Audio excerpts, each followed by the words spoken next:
This recording is public domain. Story 2 of Creepy Tales by Edgar Allan Poe. Read by Walter King for the Wireless Library, a modern retelling. Please like and subscribe. Comment. The Facts in the Case of M. Valdemar, a modern retelling. It is completely understandable that the bizarre case of Ernest Valdemar has sparked so much intense public debate. It would have been a miracle if it hadn't, given the extraordinary circumstances, because everyone involved was so desperate to keep the situation quiet, at least until we could properly investigate it. Rumors leaked out. Distorted, sensationalized accounts started circulating online and in the press, leading to wild misunderstandings and, naturally, a massive amount of skepticism. It has now become absolutely necessary that I present the facts, at least as far as I understand them myself. Simply put, they are as follows. For the last 3 years, I have been deeply focused on the study and practice of clinical hypnosis. About 9 months ago, it suddenly struck me that all the research and experiments conducted so far had a massive, unexplained blind spot. No one had ever been hypnotized at the exact threshold of death. There were 3 main things I wanted to know. First, does a dying patient still possess any susceptibility to hypnotic suggestion? Second, if they are susceptible, is that responsiveness weakened or heightened by their dying state? And third, to what extent, or for how long, could the actual process of death be paused by a hypnotic trance? There were other questions, of course, but these were the ones that obsessed me, especially the last one, given the staggering implications it could have. While searching for a suitable subject to test these theories, I immediately thought of my friend, Ernest Valdemar. He was a well-known author, the compiler of several dense legal texts, and someone who occasionally wrote under various pen names. Valdemar had lived mostly in New York since his 20s. He was a striking man, distinctly noticeable because he was incredibly thin, almost skeletal, and had shockingly white facial hair that clashed violently with his jet black hair, which many people incorrectly assumed was a hairpiece. He had a highly anxious, nervous temperament, which historically made him a highly responsive subject for my hypnosis experiments. I had successfully put him under on 2 or 3 occasions with very little effort. However, I hadn't quite achieved the deeper results I had anticipated, given his unique personality. His willpower never fully surrendered to my control, and I could never reliably guide him into deeper, more profound states of trance. I always blamed these failures on his rapidly declining health. For months before I even met him, his doctors had diagnosed him with advanced terminal lung disease. In fact, he had grown so used to the diagnosis that he spoke about his approaching death with total calm, treating it as a simple fact that could not be avoided and shouldn't be mourned. When the idea of hypnotizing someone at the point of death first came to me, it was completely natural that Valdemar would be my first choice. I knew he was far too pragmatic and philosophical to have any moral objections, and he had no immediate family around to interfere with the process. I brought the idea to him directly and honestly, and to my absolute surprise, he was deeply intrigued. I say surprised, because while he had always let me practice hypnosis on him, he had never actually shown any personal interest in the science behind it. His illness was the sort that allowed doctors to predict the exact timeline of his physical failure.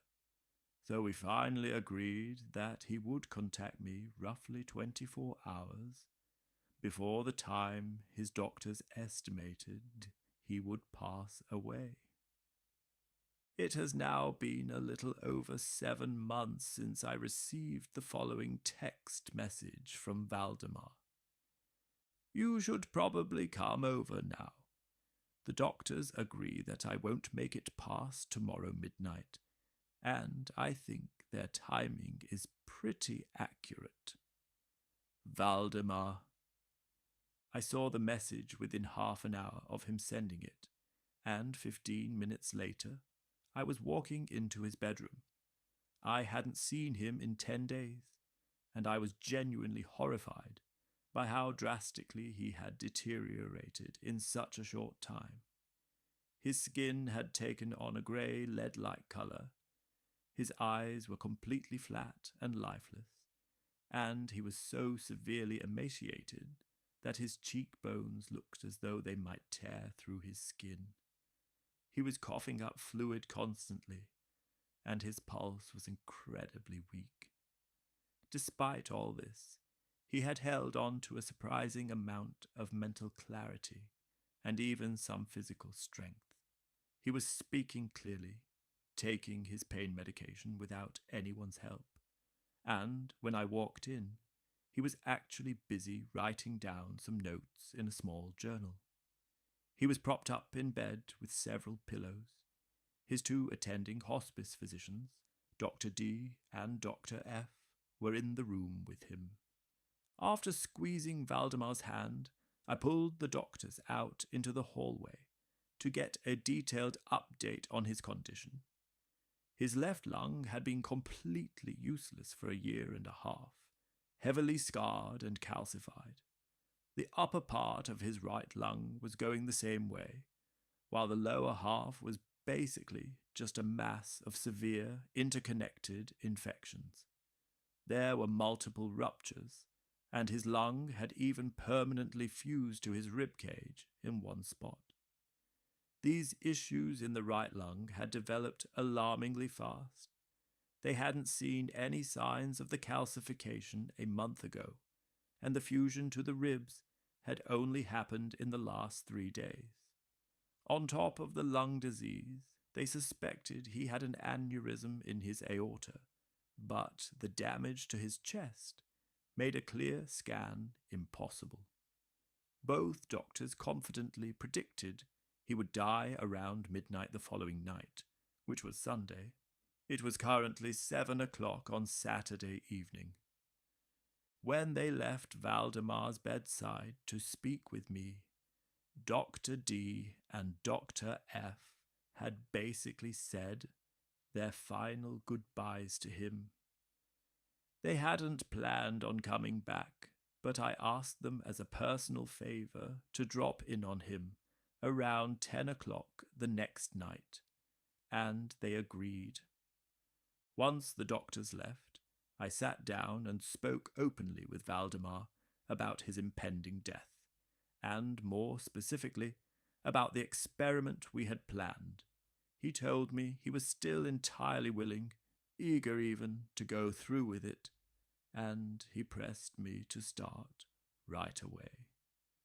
There was a male and a female hospice nurse in the apartment, but I didn't feel comfortable undertaking something like this with only them as witnesses, just in case something went terribly wrong. I decided to hold off until around 8 o'clock the next night. I had asked a medical student I knew, Theodore, to join me, so I wouldn't be doing this alone. I originally wanted to wait for the senior doctors to return, but Valdemar was practically begging me to start. And honestly, I realized I didn't have a minute to spare. He was fading incredibly fast. Theodore kindly agreed to take detailed notes of everything that happened in the room. Most of what I am telling you now is based directly on his notes, often quoted word for word. It was about 5 minutes to 8 when I took Valdemar's hand and asked him to state, as clearly as he could for Theodore's records, that he was entirely willing to let me hypnotize him in his current dying state. He answered weakly, but clear enough for us to hear, "Yes, I wish to be hypnotized," and then immediately added, "I am afraid you have waited too long." As he spoke, I began the rhythmic motions and visual focal points I had always found worked best for him. I could tell the very first sweep of my hand across his brow had an effect, but despite putting all my focus and energy into it, I couldn't get him into a deeper trance until just after 10 o'clock. That was when Dr. D and Dr. F arrived, right on time. I quickly explained what I was trying to do. They didn't object, pointing out that Valdemar was already entering his final death throes. I pushed forward without any more hesitation, changing my hand motions to downward sweeps and locking my eyes entirely onto his right eye. By now his pulse was completely gone. His breathing was a harsh, rattling gasp, coming only once every 30 seconds. He stayed like this, hovering right on the edge, for about 15 minutes. But at the end of that quarter hour, a deep, surprisingly natural sigh escaped his chest, and that awful rattling sound stopped entirely. The pauses between his breaths were still just as long, but the harshness was gone. His hands and feet had gone icy cold. At 5 minutes to 11, I saw the undeniable signs of a deep hypnotic state. The dull, glassy stare in his eyes shifted into that specific look of intense inward focus that you only see in sleepwalkers. It's a look you simply can't mistake. With a few rapid hand gestures, I made his eyelids flutter, as if he were drifting off to sleep, and with a few more, I forced them fully closed. I wasn't done, though. I continued the induction process intensely, pouring all my willpower into it, until I had made his entire body go completely rigid. I had arranged him in what looked like a comfortable resting position, his legs stretched out, his arms resting on the bed beside his hips, and his head slightly raised on a pillow. By the time I finished, it was exactly midnight. I asked the doctors to come over and examine him. After running a few checks, they conceded that he was in an extraordinarily deep, hypnotic trance. Both doctors were fascinated. Dr. D decided right then that he was going to stay in the room all night, while Dr. F went home but promised to be back at dawn. Theodore and the nurses stayed as well. We didn't touch Valdemar again until about 3 in the morning. I walked over to the bed and found him in exactly the same state as when Dr. F had left. He hadn't moved an inch. There was no pulse. His breathing was so incredibly faint that we could only tell he was taking in air by holding a small mirror under his nose to check for condensation. His eyes were peacefully closed, and his arms and legs were as stiff and freezing cold as a stone statue. And yet somehow he didn't quite look dead. Standing over him, I made a half-hearted attempt to see if his right arm would mimic the movements of my own arm as I waved it slowly back and forth above him. I had never actually gotten him to do this when he was healthy, so I definitely didn't expect it to work now. But to my absolute shock, his arm lifted off the bed and weakly but deliberately followed every single movement I made. Seeing this, I decided to try speaking to him. "Ernest," I said, "are you asleep?" He didn't answer, but I saw his lips tremble, so I asked him again, and then a third time. On the third try, a very slight, terrifying shiver ran through his entire body. His eyelids cracked open, just enough to show a sliver of the whites of his eyes. His lips moved slowly, stiffly, and a voice so quiet it was barely a whisper slipped out from between his teeth. "Yes, I am asleep now. Do not wake me. Let me die like this." I touched his arms and legs again. They were as rock-hard as before. I moved my hand, and his right arm followed it perfectly. I leaned in and asked another question. "Are you still feeling pain in your chest, Ernest?" This time he answered instantly, though his voice was even fainter than before. "No pain. I am dying." I didn't want to push him any further right then. We sat in silence until Dr. F returned just before sunrise. The doctor was absolutely stunned to find Valdemar still breathing. He checked for a pulse, held a mirror to the dying man's mouth, and then urged me to ask him another question. I leaned over the bed. "Ernest, are you still asleep?" Just like the first time, several minutes passed in total silence. It seemed as though the dying man had to summon every last ounce of energy just to form a word. After I repeated the question a fourth time, he replied in a whisper so faint it was almost gone entirely. "Yes, still asleep, dying." Both doctors agreed that we should just leave him alone now. He seemed peaceful, and they were certain the actual moment of death would happen within minutes. But I felt compelled to speak to him one last time, so I repeated my question. The moment the words left my mouth, Valdemar's face underwent a horrifying transformation. His eyelids slowly rolled open, revealing only the whites of his eyes as his pupils vanished upward into his skull. The color vanished from his skin in a fraction of a second, leaving him looking like bleached parchment. The bright flush of fever that had been burning on his cheeks blinked out instantly. It was exactly like watching someone blow out a candle. At the exact same moment, his upper lip curled sharply backward, pulling tightly away from his teeth. Then his lower jaw dropped with a loud, sickening crack, stretching his mouth wide open and revealing a swollen, completely black tongue. Everyone in that room was used to being around death.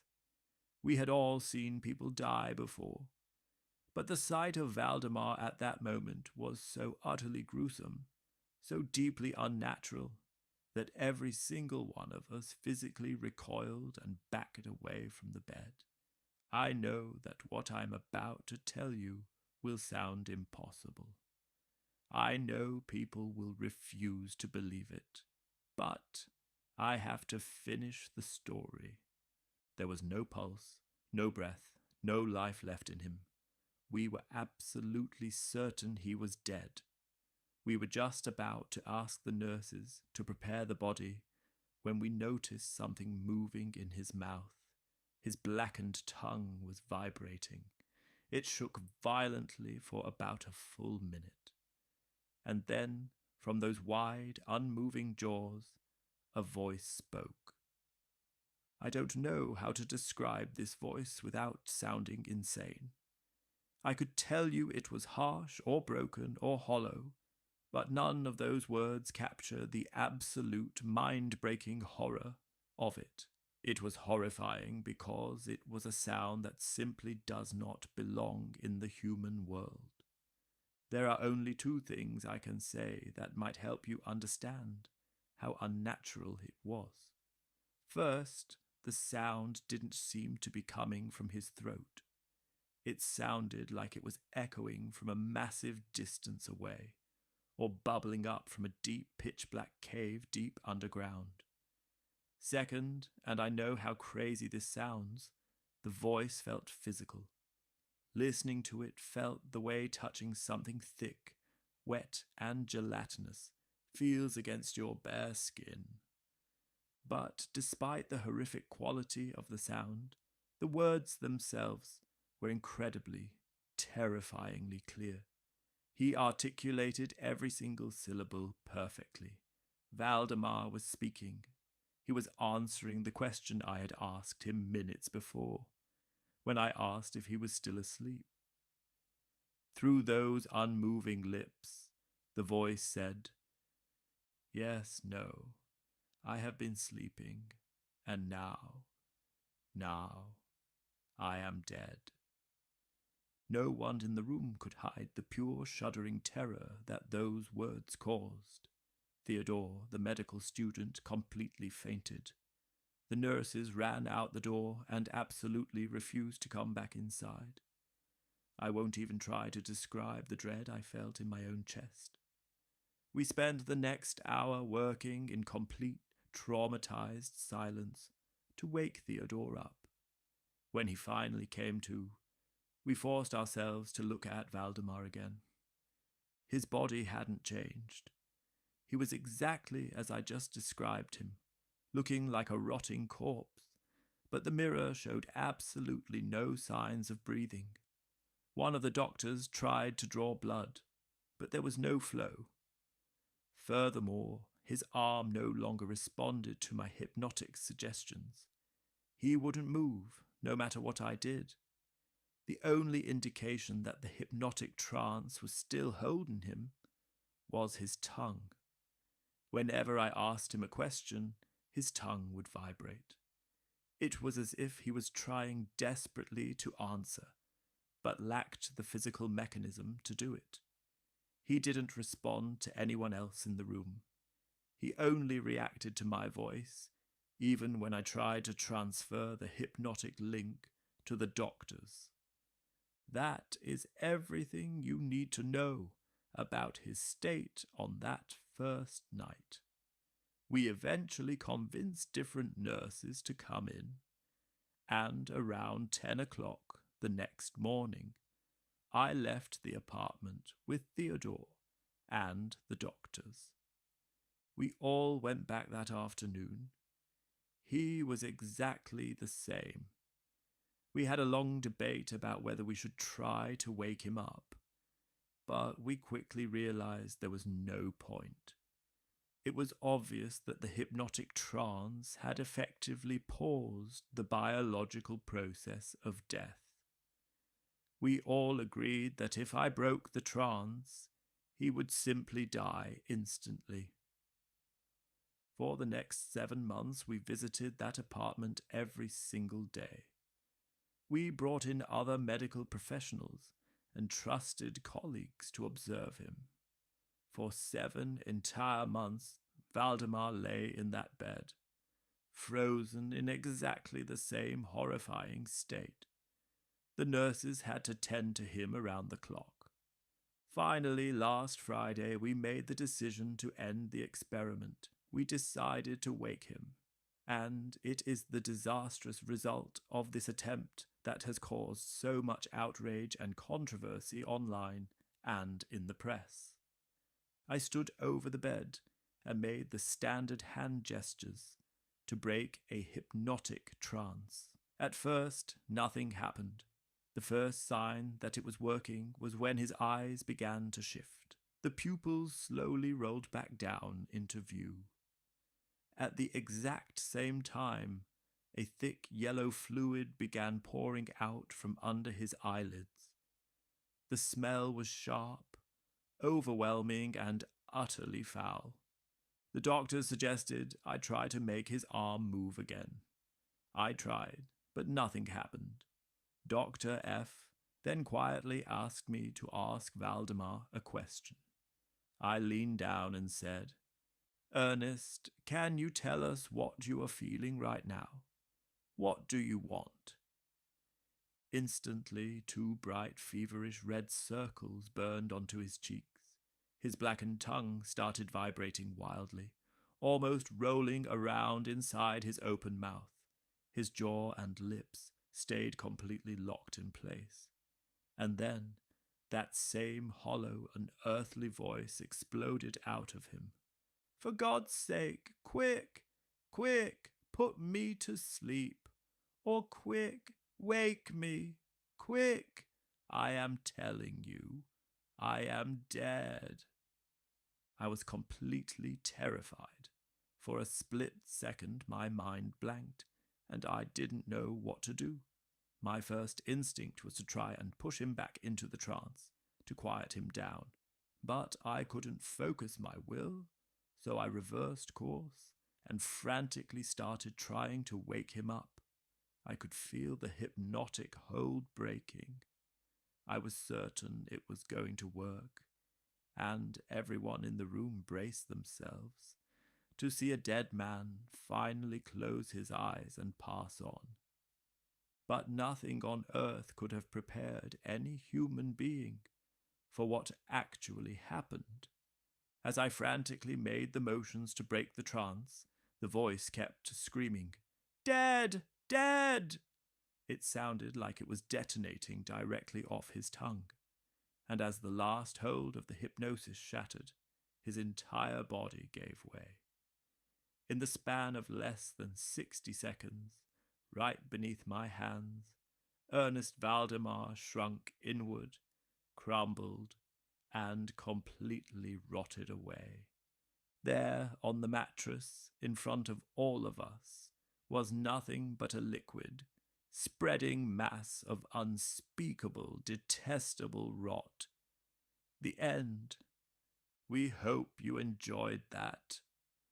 If you did, come check out the channel. Buy me a coffee if you like. Thank you for listening. For God's sake, quick, quick, put me to sleep. Or quick, waken me, quick. I say to you that I am dead. I was thoroughly unnerved, and for an instant remained undecided what to do. At first I made an endeavor to recompose the patient, but failing in this through total abeyance of the will, I retraced my steps, and as earnestly struggled to awaken him. In this attempt, I soon saw that I should be successful, or at least I soon fancied that my success would be complete, and I am sure that all in the room were prepared to see the patient awaken. For what really occurred, however, it is quite impossible that any human being could have been prepared. As I rapidly made the mesmeric passes, amid ejaculations of "dead, dead," absolutely bursting from the tongue and not from the lips of the sufferer, his whole frame at once, within the space of a single minute or even less, shrunk, crumbled, absolutely rotted away beneath my hands. Upon the bed, before that whole company, there lay a nearly liquid mass of loathsome, of detestable putridity. The end. We hope you enjoyed that. If you did, come check out the channel. Buy me a coffee if you like. Thank you for listening. To the wireless library, tune your radio dials and settle in for classic stories. We have supernatural comedies, so please subscribe and let the broadcasts begin.